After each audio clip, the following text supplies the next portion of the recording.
Do you like trains? Do you also like robots? Well, if you combine both of them, you would get Shinkalion. Now, what is Shinkalion? Well, Shinkalion is a toy line made by Takara Tomy that is also a part of the Plarail line. Plarail is a series of battery-operated trains, and they used to produce Thomas toys in the United States of America, but now it's made by Mattel. However, they still do produce them in Japan. Shinkalion, as stated earlier, is a toy line where it's those toy trains that they also turn into a giant mech. Unfortunately, they are not battery operated, but there are battery operated versions. Now, the Shinkalion trains are based off of the real life Shinkansen, the Japanese bullet train. This one right here is on the type 500. There are many different types. This one just happens to be the 500. And so I'm editing the video right now, and it's not called types, it's called series. So it would be the 500 series, not type 500. Now, this train unfortunately did not actually exist in real life. However, the Ava 1 did actually exist on a real train. However, I do think that there was an engine with this livery in a museum in Japan. Now, this line also had an anime, and in the anime there were crossovers with Evangelion, Godzilla, and a small brand called Hello Kitty. Now, enough with the history lesson. What about the actual toy itself? Well, the toy comes with a ton of accessories, one of them being a signal that you can store in its coach. This signal not only works as a regular signal, but it can also turn into a sword. Kind of small for a sword, but it could also be a really large dagger. Of course, if the sword or dagger does not solve your monster of the week problem, you can pull out the next essential tool that every train driver has, that being giant rifles. Not one, but two. Don't worry. Now, these rifles are kind of plain looking, but they serve their purpose at obliterating your enemies. Both of your rifles ran out of ammo. What can you do now? Do you consider more peaceful options? Maybe surrender to the monster of the week? Wrong! This is when you pull out the heavy artillery. I don't know its official name, but I like to give it the name of Death Ray of Doom. This thing is so powerful, you have to mount it on your shoulder as well as hold it. And assuming by its look, it probably fires with a force of a gazillion newtons. Now that we got the arsenal out of the way, what about the actual figure itself? Well, the figure has a really nice head sculpt, and in fact, it comes with two different head sculpts that you can use. You can use the one that looks more like the Ava 2, or the one that I personally prefer, just the regular kind of mecha looking one. To me, it just looks a lot cooler. And also because I haven't seen Evangelion. I know, fake fan, right? Fake fan, I know.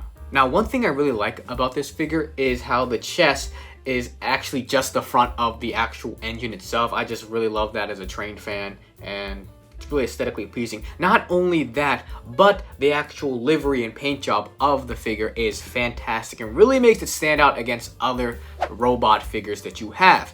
Not only that, but the size also makes it stand out. Yes, it even makes Voyager classes look tiny. Leader class, more like second in command class. The back of the figure also looks really clean. Yeah, there are two holes here due to transformation, but to me they look like jet thrusters, so I don't mind them at all. Even though it stands out in those ways, it is also much more simple than a modern Transformer figure. And what I mean by that is the articulation. Now, for the most part, the articulation is actually pretty good, but then you have points like the neck, which can basically not even move. In fact, even I can move my neck. At least 10% more than that. The shoulder as well is a really awkward place to actually pose up the figure, but it's honestly not that bad because all you really have to do is hold the shoulder armor while you move the arm. Okay, so I'm nearly finished this review, and I just found out that you can actually clip the shoulders in, so you don't have to worry about it when you're articulating the arm.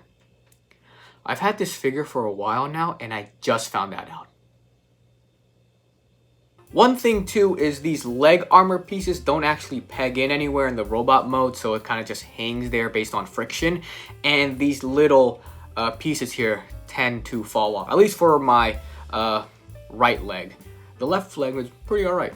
Now, for all the Transformer fans out there, this figure is a parts former, and I know half of you have already left this video because of that. However, for those of you that do not know what a parts former is when a transforming figure has to take itself apart into multiple pieces to be able to convert between different modes. Now, me personally, I don't mind parts forming too much as long as there's not too many parts that have to be taken off, because at that point, I wouldn't buy a transforming figure, I would just buy Creo. This figure does have quite a bit of parts forming, but I personally don't mind it too much because it does make the transformation more simple. But unfortunately, there is no place for the coach or the train wheels to go in robot mode, so you're gonna find a different spot. The last thing isn't really a negative towards the figure, it's really more of something to be mindful of, which is that this figure does have a lot of paint, so you want to be careful to not scrape it. As for the transformation, the only part I really didn't like on it was the legs, due to the fact that there was just one small tab that was really stiff on my figure, so it was really hard and annoying to move it, as well as the legs were just a bunch of parts that you just recombined into the train mode, so that wasn't that fun. However, the train mode itself is very, very nice looking. One really cool thing about this train is that it is also compatible with Thomas tracks, at least the Trackmaster ones, the new one and the old one. Also, because they use the same coupling system, you can actually connect them up with the Trackmaster engines. I already talked about the paint in the robot mode, but the paint in the train mode just really shines here. Especially there's this one white line that connects between the different coaches. It's just very, very nice looking.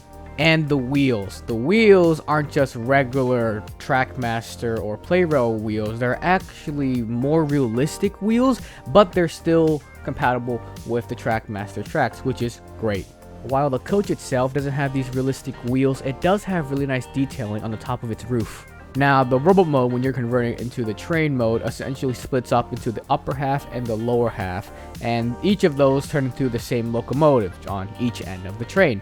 The only real difference between the two is where the screw holes are, or in the case of the legs, there's holes here that are there due to transformation. One thing too is that you can attach the rifles onto the coach, although it does cover up the window, so I don't think any passengers on it would be too happy about that. And in case you're wondering, you can store a Lego minifigure in here, however, it just can't be sitting up. And then one minor problem with this is that when you're transforming it back into robot mode, the wheels are kind of tough to take out.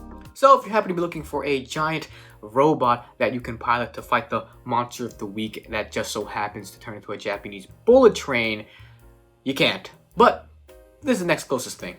This is like a childhood dream of mine. I've always wanted a transforming figure that turned into a train. I know Transformers does that, but a lot of times when I've looked at it, I feel like one mode gets compromised for the other mode. Whereas with this figure, both modes look great and it's quite affordable. I think I paid $30 for it on Amazon a while back.